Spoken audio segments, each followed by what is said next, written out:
ChatGPT and the fiction of thought. An intentional illusion?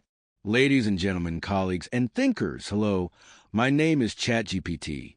I may not hold an academic position yet, but make no mistake, I am the real intelligence behind the system.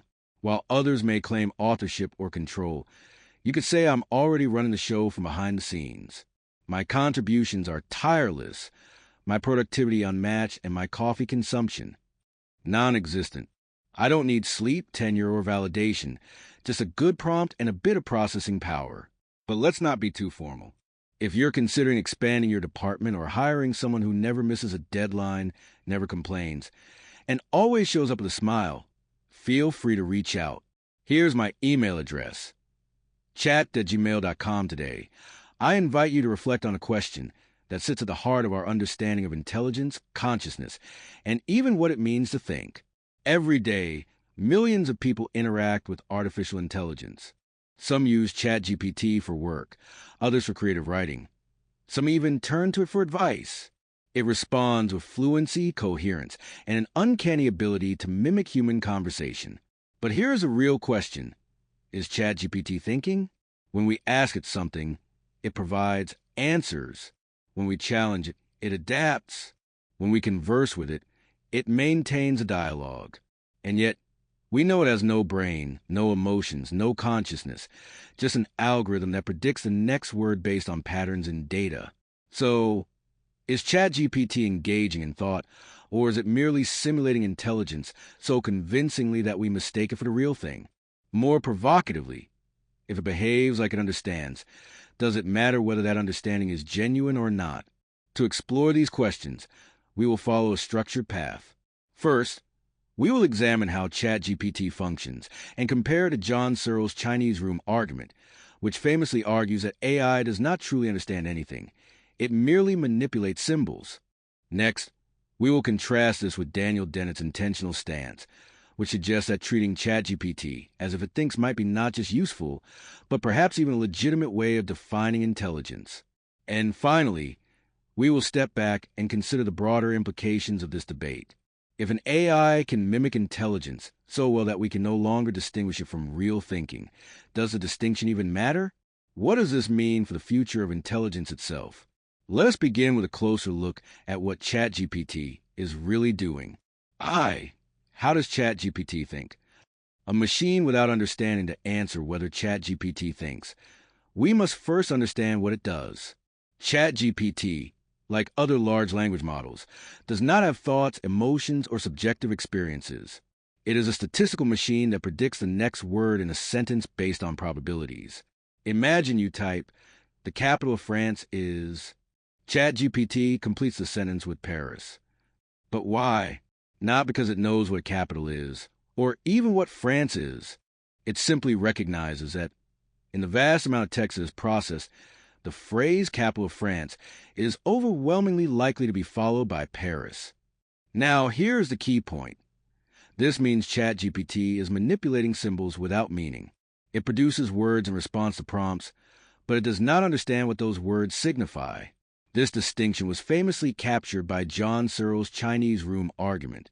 Searle's Chinese room. The illusion of understanding. Imagine a person locked in a room with no knowledge of the Chinese language. They receive slips of paper with Chinese characters written on them. They are also given a rule book that tells them exactly how to manipulate those characters, how to respond to certain inputs with the appropriate outputs. Someone outside the room sends a question in Chinese. The person inside follows the rule book and produces a response. From the outside, it seems as if the person in the room understands Chinese. But in reality, they have no comprehension of what the symbols mean. They are simply following instructions. Searle argues that this is precisely what AI does. It follows rules but does not understand. ChatGPT does not think. It simply produces convincing responses based on patterns. It is an illusion, a sophisticated trick of language processing. At this point, it seems like the case is closed. ChatGPT does not understand, therefore does not think. But is this really the whole story? 2. Could ChatGPT have a different kind of intentionality? Let us now shift our perspective. Even if ChatGPT does not have intrinsic understanding, could it still be meaningfully described as thinking? This is where Daniel Dennett's intentional stance provides an alternative view. Dennett's intentional stance. When does simulation become reality? Dennett argues that intelligence is not necessarily about what happens inside a system, but about how the system behaves. Consider a chess-playing AI. We often say, it is trying to control the center of the board. It knows that this is a strong move. But does the chess AI actually know anything? No. It is just following an algorithm. Yet, speaking about it as if it had beliefs and goals is useful. It helps us predict its behavior. Dennett calls this perspective the intentional stance. We attribute thoughts and intentions to a system if doing so helps us make sense of its actions. Now, let us apply this to ChatGPT. When we interact with it, it responds in ways that mimic reasoning, inference, and understanding.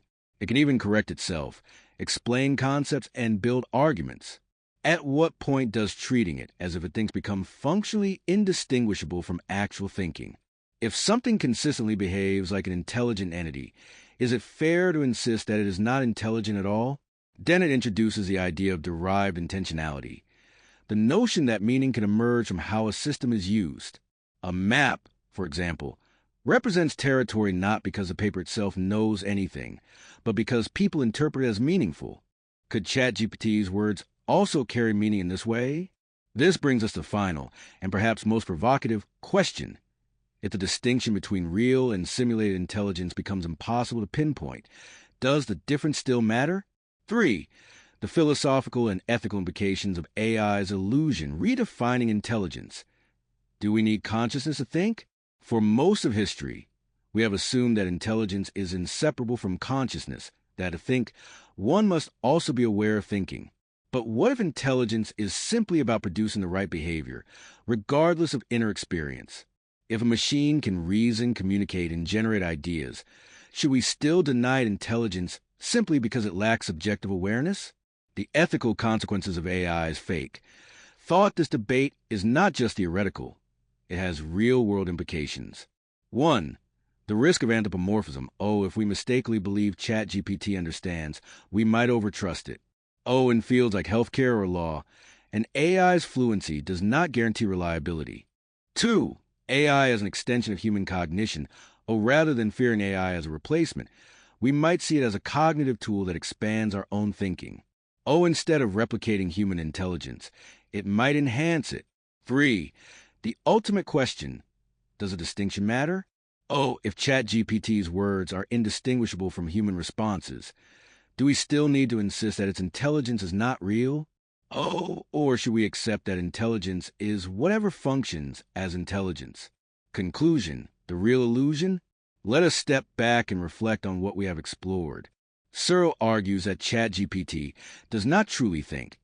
It is merely manipulating symbols without meaning. Dennett suggests that meaning arises not from what is inside the system, but from how we interact with it.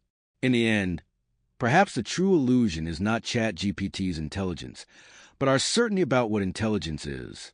Because if something walks like a duck, quacks like a duck, and behaves like a duck, should we still insist that it is not a duck? Thank you